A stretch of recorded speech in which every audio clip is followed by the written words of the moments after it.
Also die letzte Woche habe ich Anrufe bekommen von gewissen Rechtsradikalen, also die mich ganz anders eingestuft haben, die also ziemlich enttäuscht von mir sind, dass ich da mitmache und so weiter. Und ich fragte sie, wieso, weshalb?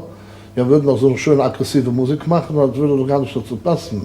Dann bist du gefragt, ob so bescheuert wäre im Kopf. Was also die Musik also, mit meiner politischen Einstellung hatte. Ne? Also man merkt schon, dass irgendwie. Dann habe ich halt versucht, denen klar zu machen, worum es überhaupt geht. Ne? Und wenn da nur einer was ein bisschen gelernt hat bei so einem Telefonat, habe ich auch schon übernommen.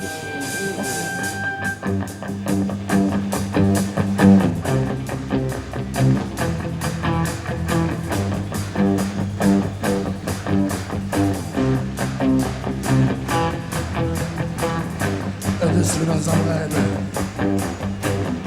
92 Hammer. Mensch, was zum Tränen. Kenn mich. Ich denk aber nicht, weil du warst der Hammer.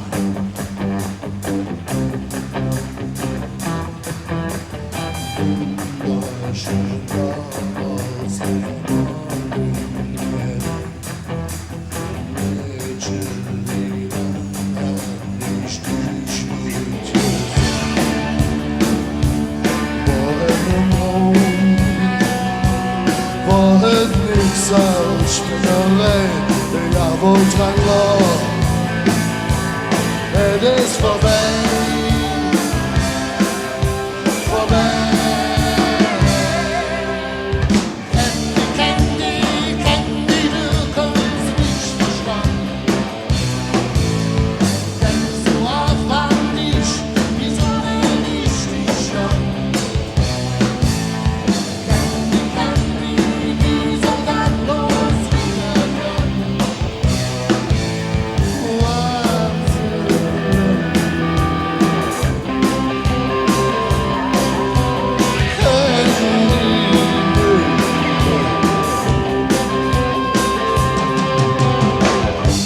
Okay, das hat schon wehgetan damals, aber irgendwann habe ich dann doch mal den Schluss gezogen. Habe ich dich noch vermissen? Naja, und mal